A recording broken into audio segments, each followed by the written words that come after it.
before we start Parshas Truma, we do want to. There is one other thing that we want to do here, which is on page 430. Actually, two other things here. Page 430 and then page 432. Let's start with page 430. Page 430, Pasuk Chaf. It's 4 lines from the top. V'ger lo sone v'lo silchatzenu. Do not torment or oppress a convert. Page 430. Ki gerim hayisam be'eretz Mitzrayim. For you were converts. You were gerim. The word ger really means a stranger. How does he translate it? A stranger. See, we call a convert because a convert is actually a stranger to Judaism. He's converted. Torah has a specific command that you are not allowed to torment or oppress is that word taunt? Ooh, that's a good word. I always like the word taunt because that was something I was good at. To taunt, you're not allowed to taunt or oppress. Oh, what I did to my brother. You're not allowed to taunt or oppress a stranger. I knew exactly when he was overtired and cranky, and then I could get him to tears. It was wonderful. That's all it would take. And so the Torah says specifically, you're not allowed to. And you're not allowed to taunt or oppress a convert. Now, the truth of the matter is you're not allowed to taunt or oppress any Jew. There's something called onoas dvarim. Onoas dvarim means to hurt somebody verbally, to say anything that's going to hurt somebody verbally. The Torah specifically picks on various people who one might be tempted to taunt or to oppress. And the ger, the stranger who is joined up to the Jewish people, often does not have any sort of what's it called? Any sort of backing or infrastructure of support. And therefore the Torah says, since you are likely in this situation, there are people who are likely. Somebody might see a convert or a stranger as being a wannabe. And they'll taunt them for being wannabes. There's a specific Mishnah in Baba Metzia that says you should not say to a convert, don't say to him, remember what your ancestors used to do. Because you could get a convert who comes to Judaism and he then tells somebody in shul, please don't talk during davening. And somebody says, well, listen, your ancestors worship idols, so what are you telling me about talking davening, that sort of thing. And the Mishnah says specifically, don't do such a thing. There's a Gemara in Kiddushin that says that Gerim, converts, are oppressive to the Jewish people. There are different opinions of what that means. And one of the opinions in Tosos is converts take the law more seriously. Converts read the rule book and therefore take it. And I've seen this. They're very conscientious about everything. So they don't know about this. There's a word called Hamish, right? Where the Hamish approach is, you could talk a little in shul and a little bit of lashon hara if you whisper it quickly, that sort of thing. They don't know all the unwritten rules, So by them, a rule's a rule. And what that does is it creates a prosecution against the Jewish people. Why aren't you being as good as them? Why aren't you being as good as them? Do you know that there are contemporary rabbis who have said that even this was going on a few years ago during the Intifada, when they had these suicide bombers, and saying, obviously these guys are maniacs, and obviously they're every negative adjective you can think of. On the other hand, one thing that you do find which creates a prosecution against the Jewish people, these people are willing to die for a cause. Okay, the cause is distorted and they're out of their minds. But at a certain level, they're willing to be moser nefesh, they're willing to die for a cause. Are we willing to give so much for our cause? That we're always held to. You're right, they're not, go ahead, Jeff. I was going to say, but in their situation, it's not like they're being pushed to the brink where someone's trying to kill them, that they're going to go then kill themselves. They're saying, I'm going to go kill myself, even though no one's trying to kill me, and die for my cause. It would be harder in that situation to live and fight for it than to just... I agree with you. Everything you say is correct. Bottom line is they're willing to do it. The bottom line is they're willing to do it. Anything that the non-Jewish world does that they're devoted to their cause becomes a prosecution against the Jewish people. Why aren't you as devoted to your cause as they're devoted to their cause?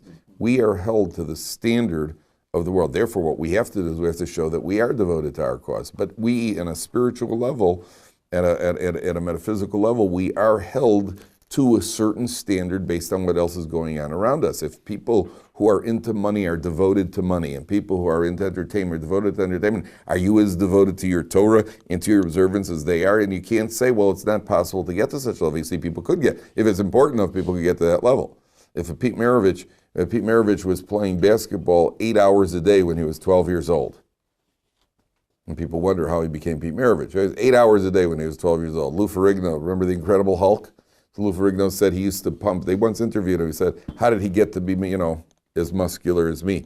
So they asked him, how did you get that physique? And how did you get to be Mr. Universe, whatever he was? So Lou Ferrigno said, listen, he used to pump iron until he passed out in the weight room.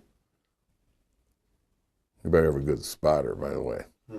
But he pumped iron until he passed out in the weight room. If their people are devoted to, are we as devoted to our cause? Okay, so I'm not going to learn until I pass out. But I've seen people who do. I've seen people who learn until they just fall asleep on the sefer. Then they sleep, they get up, and they learn again. Do you know there's a statement in the Gemara? I can believe it. Where it says that when a person is sleeping on a sefer, the spittle that comes out of his mouth as he drools when he's sleeping, HaKadosh Baruch Hu collects that and puts it in his treasure houses. And we're talking about somebody who's really devoted to the cause. It's like what you used to do when you were studying for midterms, when it was really important, midterms or finals, whatever it was, right? You get that point where you can't even take it, and you got to do it. You got to do it. We had a guy here told me he knew a girl from, I think it was the University of Florida.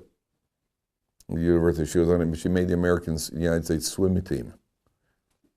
She made the United States Olympic swimming team. She didn't win anything, but she made the Olympic swimming team. So she said, apparently, he told me that she said to him that between the ages of 9 and 17, there were 4 days that she had not been in a pool. That's what it takes. That's what it takes. These people are crazy. People are absolutely crazy. Andre Agassi, you heard Agassi, right? I don't know if he's still around. At one time he was the world. He won Wimbledon, whatever he was on top. So Agassi, when I read an interview with Agassi, he said when he was about 11 years old or 12 years old, he entered a tournament and he finished second.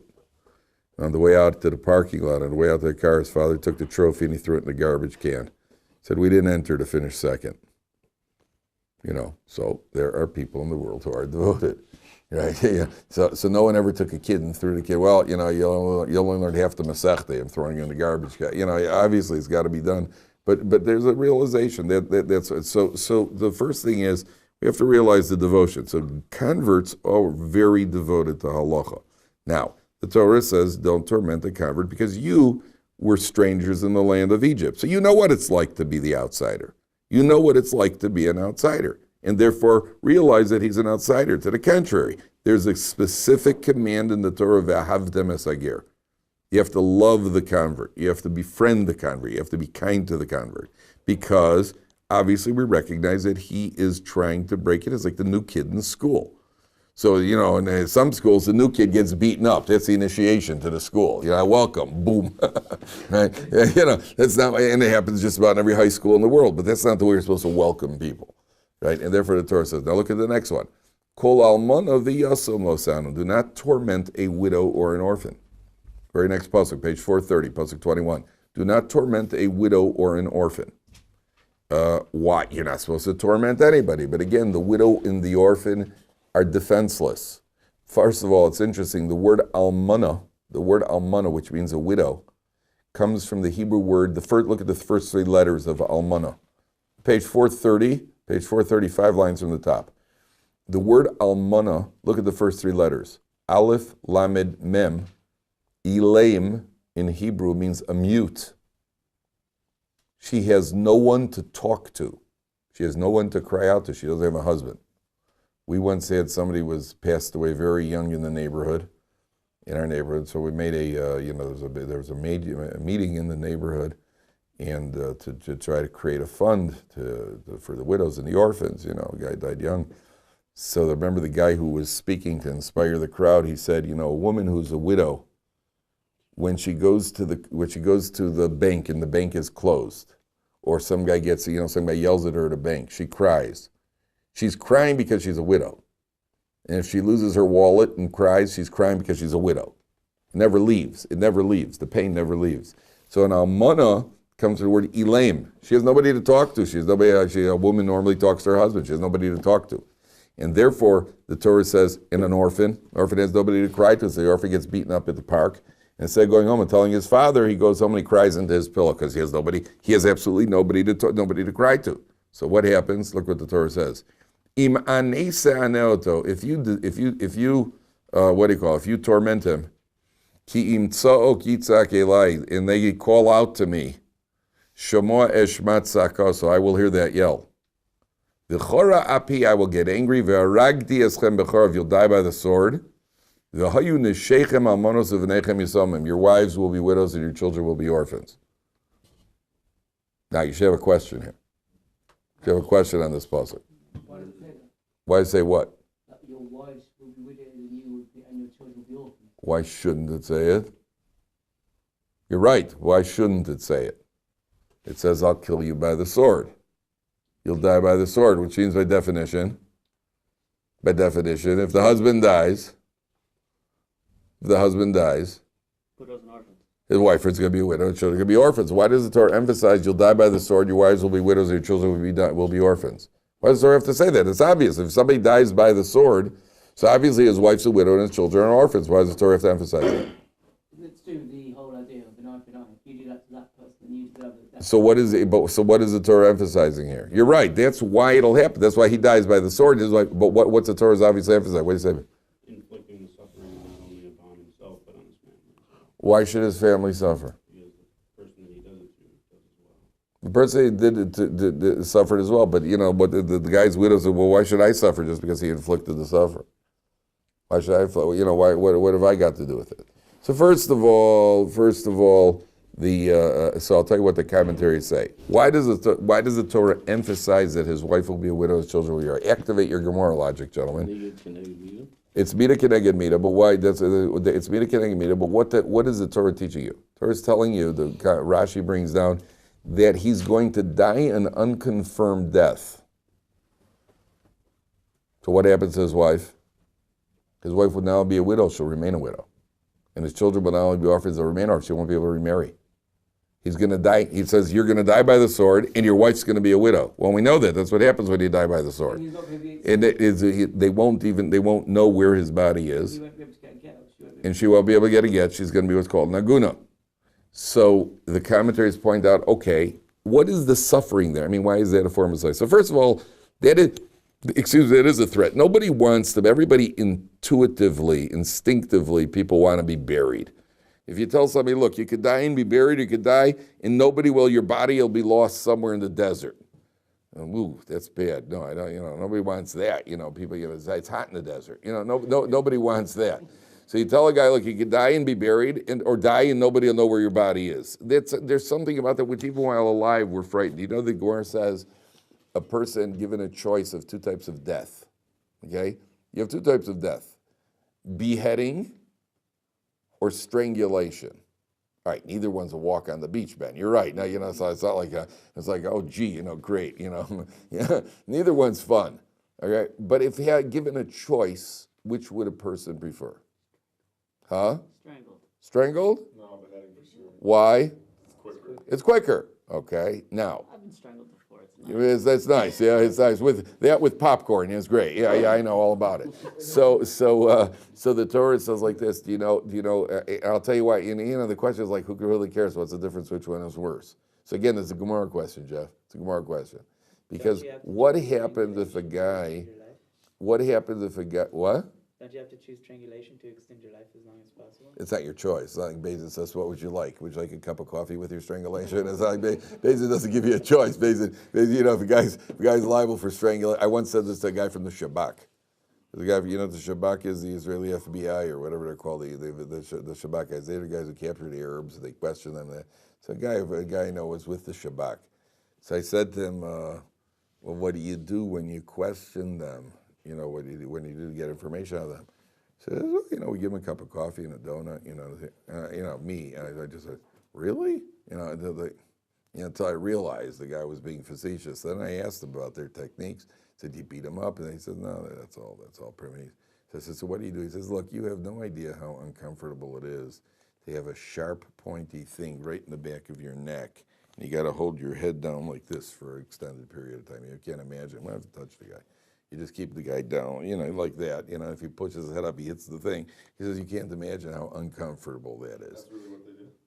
Among other things, among other things. Let's put it this way: it's not coffee and donuts. It's not what they do. It's what all investigators all over the world do.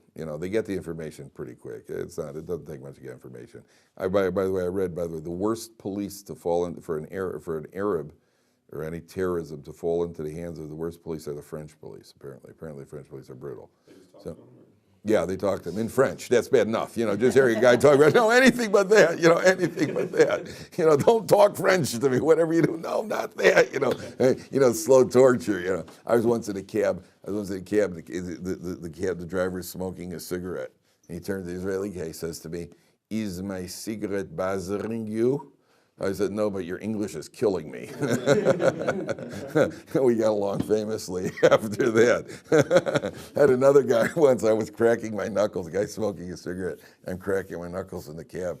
And the guy turns to me, he goes, and he says in Hebrew, they say that's not healthy. And then he's smoking a cigarette. That gentleman takes a lot to get me speechless. I was absolutely speechless. Are you kidding? You don't really mean that, do you? So over here, what the Torah says is like this: the guy was tormenting widows and orphans, and therefore his wife and children will be widows and orphans. So first of all, there's the pain of knowing that you're going to die without anybody located. Now we're speaking about what difference does it make, which is more painful. So just imagine the following halacha. A guy has committed 2 crimes. One crime which is punishable by strangulation. There are 4 types of capital offense in Torah. There's stoning, burning, strangulation, and beheading. Skila streifa, hereg, and chenek. So burning, by the way, is not being burnt at the stake. Burning, first of all, stoning, they would push the guy off a platform which is twice his height. Let's call it, huh? Twice his height? Twice his height is pretty high. Imagine being standing up on the top of a basketball backboard, then being pushed off backwards. We had a kid in Chicago, from kid in Chicago, who died when I was about 10. There's a kid who was in the yeshiva, and they were taking pictures for the yearbook. It's a good friend of ours. The kid had put up a chin-up bar. One of those chin-up bars they put up in between things. He was hanging upside down. He knew how to hang upside down. And they were taking a picture for the yearbook, and the bar came loose. And he hit his head from about, it was about a foot and a half away to 2 feet. The guy with the bar fell. The kid hit his head. He died the next day. He had a brain hemorrhage. He died. He had brain down. What do you call it? They did surgery, and the kid died the next day. So for you can push a guy off a debate, it doesn't take much for a person to die. A person get his head. It doesn't take much. So they push the guy off the top of a platform which is twice his height. Picture a basket or a basketball backboard, whatever it is. If you're 6 feet tall, it's 12 feet up. It's a basketball backboard. Who pushes him? The witnesses who testified against him. It says Yad ha'edim tiyabel barishona. The witnesses have to push him. One of the witnesses pushes him, and if he doesn't die from the fall, then they place a heavy rock on his chest. That's stoning. And if he doesn't die from that, From the top? they put a rock on him. I don't know if they drop it on. I think they drop it on or whatever. He doesn't die from that, then he dies from. Then everybody throws stones at him. The witnesses over there by Skila, it says the witnesses have to be the ones to execute him, which is probably an impediment against false testimony. I'm willing to sentence a guy. I'm willing to testify falsely. I'm willing to sentence a guy to death, to cause his death. But to go take that extra step, knowing I'm going to be the one who's got to kill him, you might be a little bit more hesitant before you do it. So what happens if a guy committed 2 crimes? One is liable for, one is the punishment is, let's say he committed adultery. So the punishment for adultery is strangulation. And he committed murder, which is not that difficult to imagine. The husband walked in and he killed him. And the punishment for murder is beheading, which we can only kill him once. Which one do you give him? The first one. Why? According to din, I think. So the halacha is that we give him the more severe penalty. And the rating, and again, this is why you need to know from the halachic point of view, because it could come up in halacha. In the Gemara rates beheading as worse than strangulation, even though burning is right. Which one is the pain? Which one? Beheading is painless, and not the way Dash does it, but the way with a guillotine. Boom, it's finished, it's over. And strangulation is 2 witnesses standing on either side of him pulling on a rope. That could take a while. So why is it that beheading is considered a worse punishment than? Well, if we're talking about this, and we talk about the inability to find the body, if you can't find the head, how can you even identify the Well, body? they'll find the head. You know, I mean, they let's say beheading. they cut it in some- No, they don't. It's not like they cut it and some kid kicks it away and they play soccer with it. No, they behead it and they bury it with due reverence. There's a reason. What's that? I was gonna say the desecration of it. Yes. Psychologically, a person says, "Ooh, maybe." You know, a guy thinking to himself he's going to be in two pieces. Just the thought, but you're going to be dead. What's the difference? That does carry a certain amount of weight with a person. So much so the Gemara says that is considered a more severe penalty. But there's no like open, casket. There's no open casket in it. No, there's no open casket. There's no viewing in Judaism anyway. A person does the idea of being severed versus being strangled. You know, at least it'll be in one piece, and therefore the Gemara says that's considered worse. The second form of punishment, by the way, is burning. Burning is not by burning somebody at the stake or in a cage. Burning is where they would open up his mouth. They would take a boiling hot piece of molten lead and toss it down. Yeah, it's very bad. Well, it's punished. That's for somebody who had a relationship with his mother-in-law.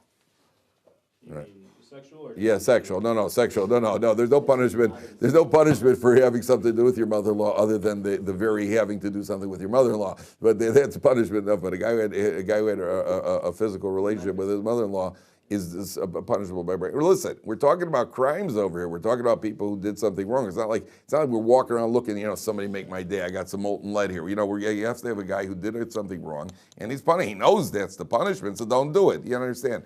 Does it just go right through you, or does it just like give you like really bad indigestion? Bad indigestion. Yeah, they use it for one of those. Remember the plop plop fizz?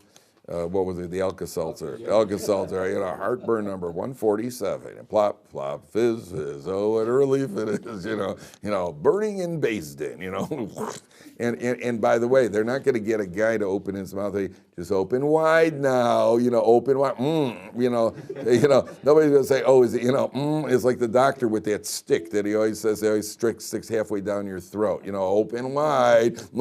You know, and. It's a piece of lead. It's a molten piece of lead, and the way they get him to open his mouth is they put a rope around his neck, and the two people pull from either end, till he gets a point where like that. Then then the little guy comes in and down the throat. You know, he's the guy saying he scores the goal. Yeah, he's the guy. What's that? It must go straight through. I would imagine, I don't know the anatomical realities, but I would imagine it's extremely, extremely unpleasant. So you have really hot chicken wings. But different. Yeah. Did anyone ever talk about anyone who died by that? No one ever died by. The Torah talks about people who were stoned.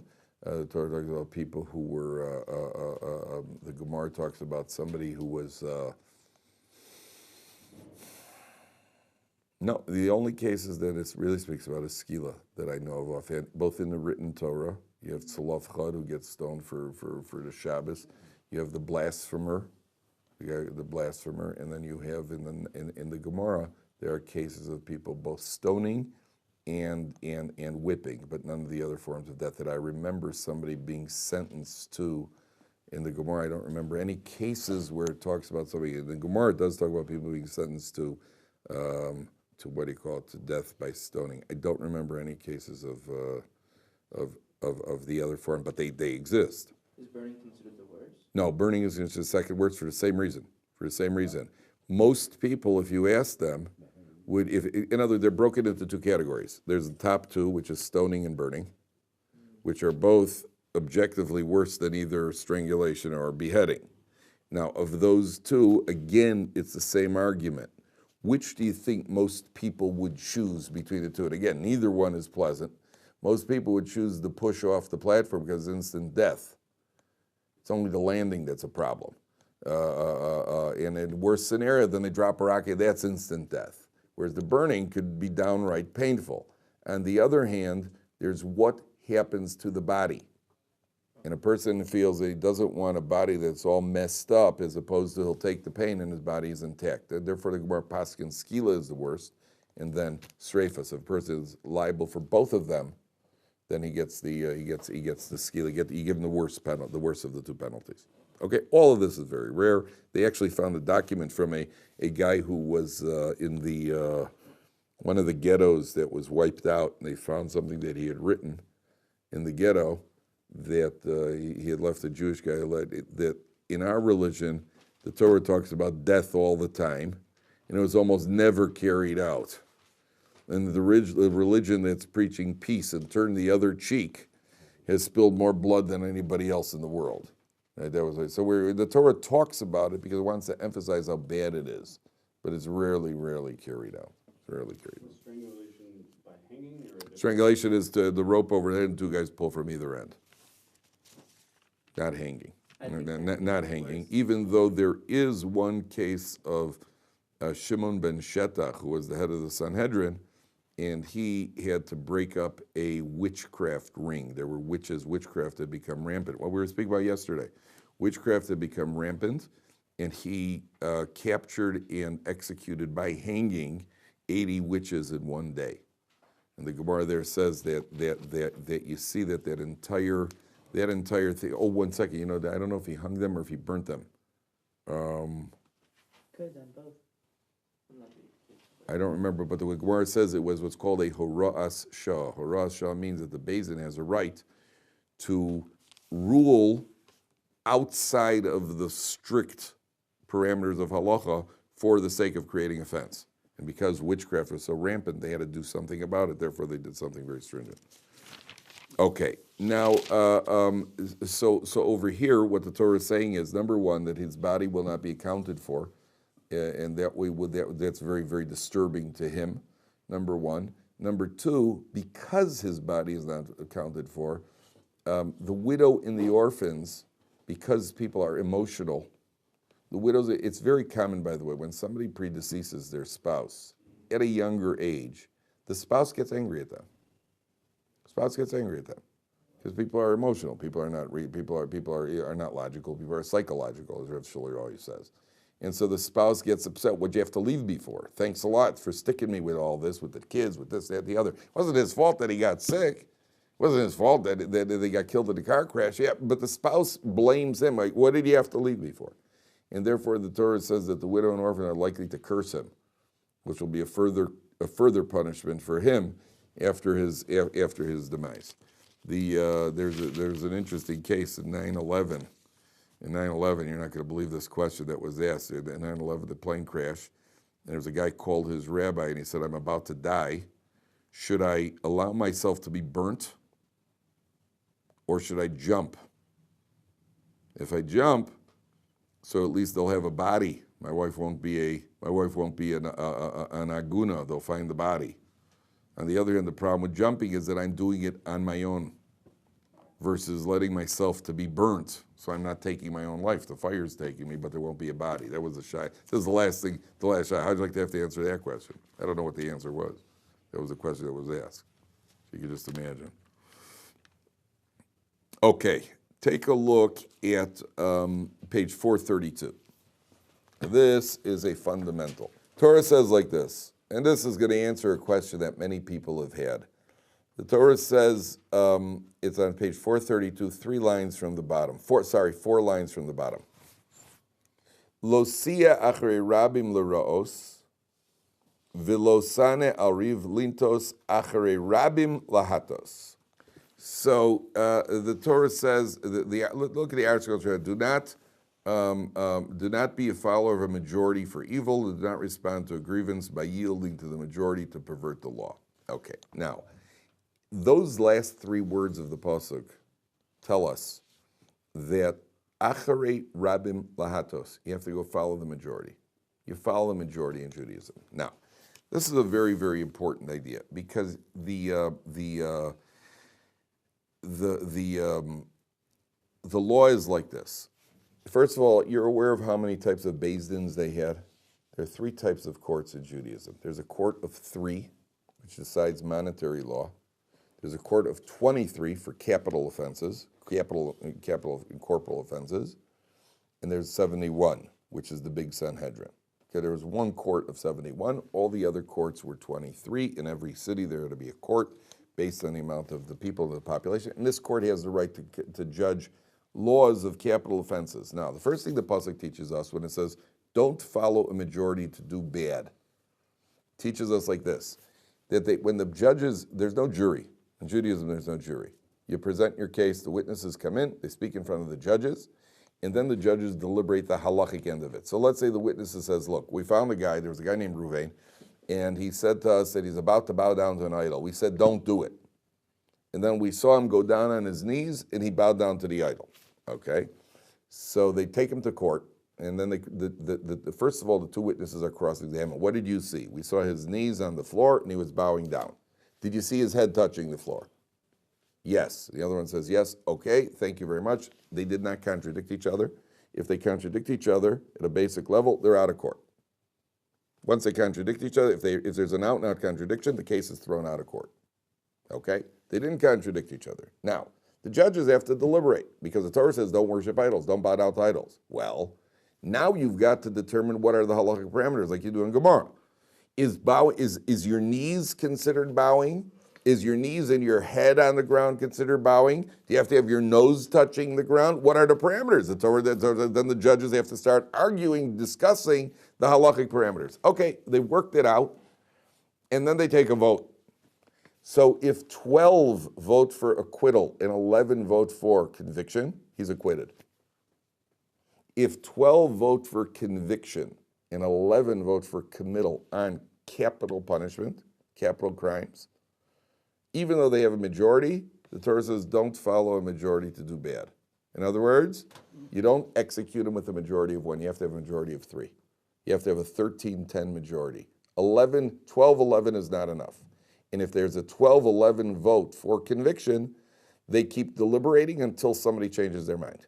Either one of those judges changes to guilty, the other one changes to innocent. That's the halacha, okay? That's idea number 1.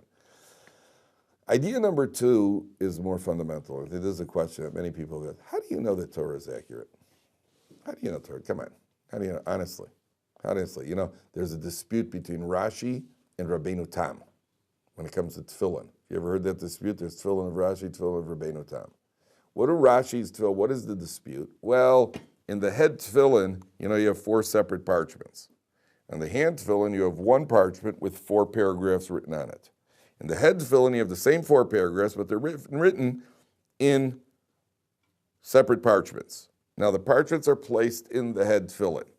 So there are 2 opinions of the order of those paragraphs. So one opinion is you put them in the order of A, B, C, and D, which is how we paskin. There's another opinion that says you put them in the order of A, C, B, and D. That's the argument between Rashi and Rabbeinu Tam. How do we paskin? We paskin like Rashi. What's the obvious question? What if we're wrong? What if we're wrong? What if really the way God had in mind is to do it A, C, B, and D and not A, B, C, and D? What if we're wrong? Okay, we paskin that way. And what if you're wrong? So that you've never fulfilled the mitzvah of tefillin, right? Why? What's it based on? It's based on this puzzle. In other words, Torah becomes, unless there's a blatant mistake, if a Beis Din rules pork is kosher, it's a blatant mistake. But if we have no way of knowing, it doesn't say it openly in halacha, then it comes down to the logic of the Sanhedrin. And whatever their logic is, let me give you an example. You've ever heard the expression, both are right, but this is the halacha? Elu ve'elu divrei Elokim chayim, right? Okay, let me ask you a question.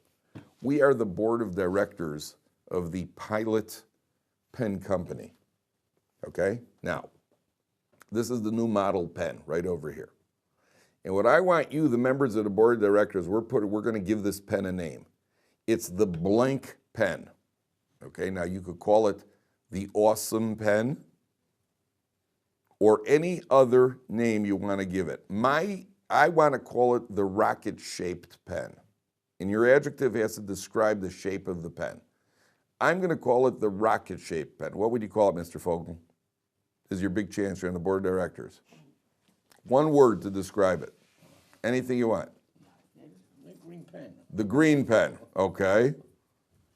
What do you say, Yishai? The cool pen. The cool pen.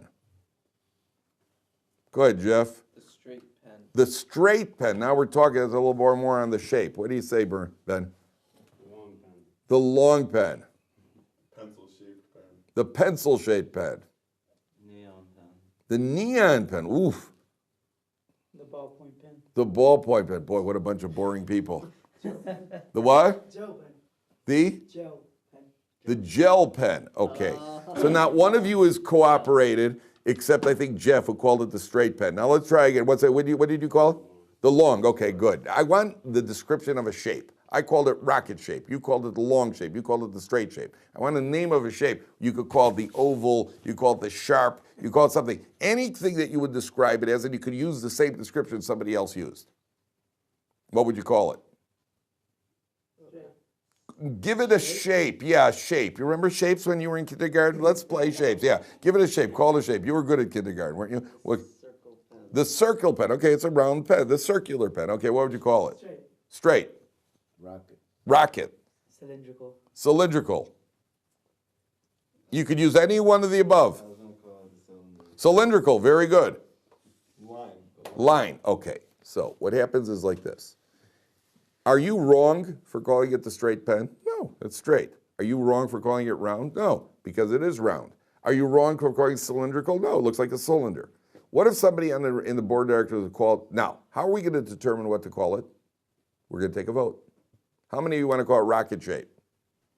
Good, because I'm the head of the board of directors, so that's what we're going to do. But the reason we're doing it is because that's the majority. The majority says it's rocket shaped. Now, doesn't make you wrong, it doesn't make you wrong, it doesn't make you wrong. It's round, it's straight, it's pointy, it's whatever else you want to call it. None of you were, if somebody would say the square-shaped pen, you're wrong. You're not on the Sanhedrin. You're unqualified. You're wrong. Your submission is simply inadmissible. You've changed the halacha. So how do we determine what it is? We go with the majority. So if you have a machlokes in halacha, the Torah itself says, if you don't know, go with the majority. That becomes the halacha. Can you shoot three-pointers in the NBA? Yes. Well, before 1975, you couldn't. But the rule committee said this becomes the game now. That becomes the game. That becomes the rule of the game. The rule committee said this becomes the game. But what was the original James Naismith? What did he really want? I don't care. Couldn't care less. He's shooting at fruit baskets. I don't care. We now determine what the game is because we voted. We're the official committee that could vote. Therefore, the Sanhedrin is the official committee that could vote on a halacha. But it's got to be a certain type of halacha. If it's a blatantly described halacha, like pork, then they just simply made a mistake. That's an error. There's an entire Masechta in Shas that discusses what happens when the court makes an error, makes a mistake. Here, we're not talking about a mistake. We're talking about following the majority because it's not objective. It's not objective, that loses, and that's the way all of Judaism, and that's the answer to the question people ask all the time. Well, what if you were wrong? You understand? We can't be wrong because the Torah says that in the areas where there is a dispute, the halacha becomes what the majority says. And it could become a majority, but it still be a mistake. Oh, if it's a majority, if it's an objective mistake, then the Beis Din has it. Then we rule it a mistake. When we find out that they simply made a blatant mistake, they ruled the Beis Din rule pork is kosher. Has there ever been No, the Beis Din could make a mistake, and there's a whole tractate that deals with what happens when Beis Din makes an objective mistake. But on the areas where it's not, by definition, not objective, then it can't be a mistake. It can't be a mistake when somebody says, well, what are we going to call the pen? The cylindrical. I think that's a mistake. It's not a mistake because cylindrical fits the description. It can't be a mistake. It's only a question of the majority. You understand? That is what the Torah, that's what following the majority. Now, what happens if there are people who are not, you need people who are qualified. It's not just the majority. It's not just the majority. You need people who are qualified, right? So they asked Rabbi Yonasan, there was one of the great scholars, his name was Rabbi Yonasan Eibeshitz. And he was a great scholar for the 17th century. When he was about 9 years old, a Catholic priest came over him and he said, hey, little boy, doesn't it say in your Torah that you follow the majority? So Rabbi Yonasan said to him, yes. He says, well, majority of the world is Catholic. Right? So why aren't you Catholics? So without batting an eye, he says, then the Torah's only talk about where there's a doubt.